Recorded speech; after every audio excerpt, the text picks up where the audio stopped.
What's up guys, I'm Adrian, this is Rabona TV, and I'll tell you everything you need to know about the Champions League round of 16 action from this week. And if you're a football fan that likes this kind of thing, then consider subscribing and taking part in the discussion, whether it's by chatting in the comment section or joining us for watch-alongs or our live talk show, Chat Back. Plus, we have player bios, FIFA content, and much more. But anyways, let's get the Liverpool vs FC Porto match out of the way, because it was a bit of a stinker, but we can't really blame either team.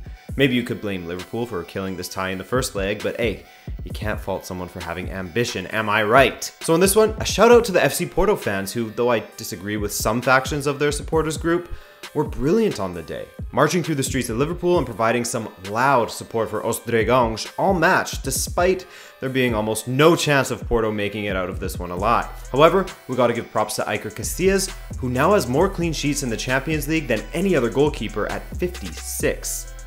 Not years of age, 56 clean sheets. Though he is getting up there. Now, I asked you guys a few weeks ago whether or not Liverpool should be taken seriously as contenders for the Champions League.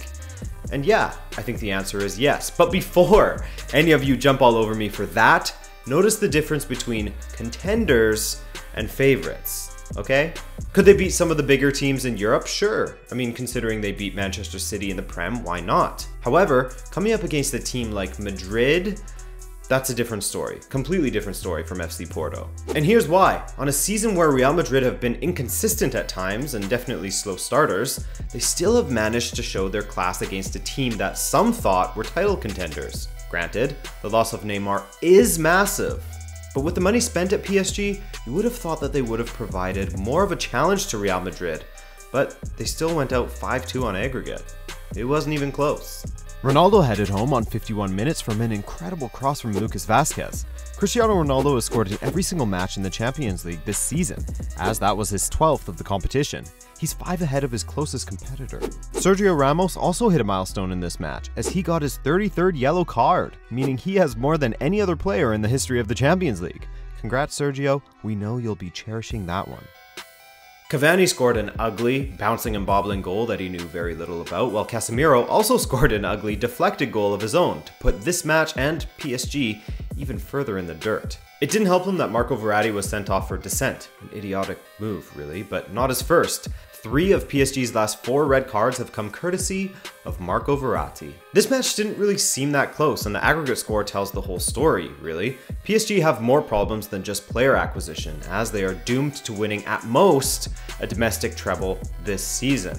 The Champions League was the goal this season, and going out with such a whimper, well, there will be plenty of changes. One they must make is the signing of a new manager, because Unai Emery has proven once again that he's completely in over his head.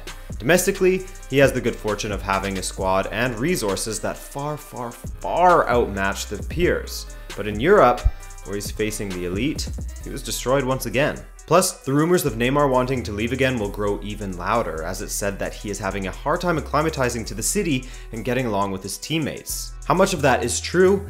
I can't say, but we'll see this summer. Regardless, buying lots of players won't change much for them next season, as Arrigo Sacchi said, quote, "Real faced a very weak opponent. PSG are only a group of players. The word game may be abstract, difficult to describe because it has made all the difference tonight. Ideas cannot be bought. PSG are missing a lot of things." As for Real Madrid, as Mo Football said in the live watch-along, we can never ever write off Real Madrid. Their class, talent, and experience in the competition will be massive for them, and with a finisher like Ronaldo in their team, anything is possible. And with each round that goes by, they look more and more likely to put in a legitimate challenge for 3 in a row. By the way, this was one of the matches we had a watch-along for, and you guys missed out. It was good times. Real take the lead. Ronaldo again. Man, he just can't stop scoring in this competition, can he? Say what up.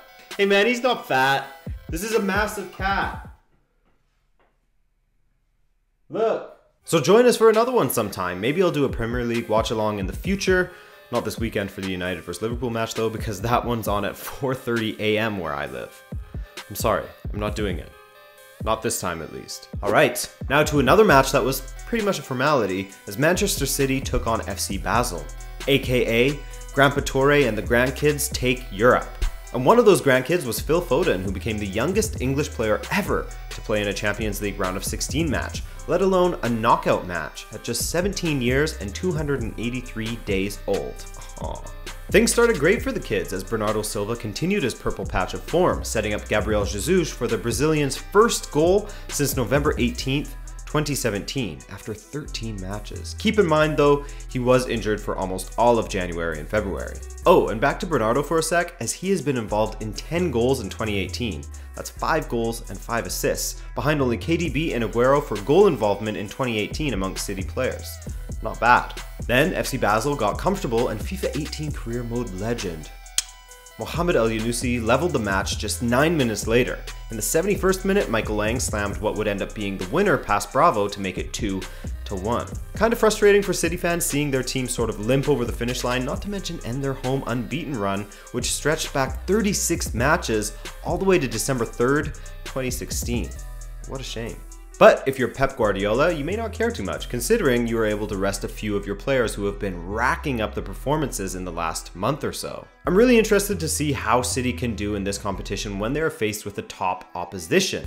A matchup with Real Madrid would be quite interesting to me, but UEFA likes narrative, and I wouldn't be surprised if they end up against Bayern Munich. Yeah boy, I've got some conspiracy theories. And finally, let's look at easily the most exciting match of the last couple of days, where Spurs welcomed Juve to Wembley. And man, did Sonaldo and Barzagli ever look like a mismatch early doors in this one, with the Korean getting in behind the Juve defense time and time again, causing so many problems down the left. Barzagli must have been feeling a little insecure and grumpy, cause he caught Son eventually. But the revenge of the Son struck, and it struck with a vengeance, as he scuffed a shot that looped over Chiellini and Buffon's hand just 6 minutes before halftime. He loves playing at Wembley, as he has been involved in 22 goals at the iconic stadium this season across 23 appearances. In the second half, they tried to force the issue, but were undone in 3 quick minutes. Higuain scored his 10th Champions League goal for Juve in just 20 appearances, which was actually Juve's first shot on target in this match. It only took them over 63 minutes. Then, Higuain was at it again, sending Paulo Dybala through for their second shot on goal and their second goal of the match. That was his 19th goal of the season, equaling his haul last season and taking just 16 matches less to do it. Taking 16 matches less, not just 16 matches less. From there, Juve started to go into containment mode as they tried to control the match through their defending. Maybe not the best idea though, as Spurs had chance after chance that came close, most notably Harry Kane's offside header that bounced across the goal off the post and was cleared off the line. It was bad luck for Spurs in the end, however, with Juventus and their experience in these situations ultimately reigning supreme. Spurs can hold their head up, if only slightly, for pushing an experienced European side to the brink, but I think for the most part, they will be upset with themselves for not finishing their chances and the part they played in their own demise. Was Juve very convincing? No, but this is what they're good at. And credit to Maxi Allegri for his halftime formation change, and for bringing on Lichtsteiner, who had an incredible match playing down the right and having a hand in the goal. This was also the first time Allegri had beaten Spurs in 4 attempts, and in doing so, he ended their 15-match unbeaten run at Wembley. Oh, and Chiellini was one of the best players on the field, so give him some love. Come on. The most tackles with 4, the most clearances with 13, and the most blocks with 3. He was huge in this game. There was a handball during one of those blocks as well, though. Just saying.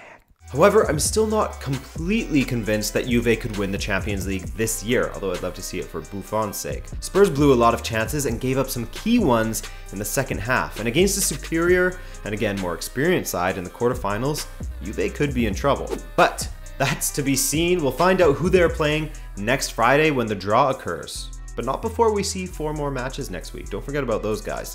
Thanks as always for watching. I hope this video was helpful to you. If it was, then drop a like on it. Consider subscribing if you're new, and we'll see you tomorrow for some Europa League chat. Peace!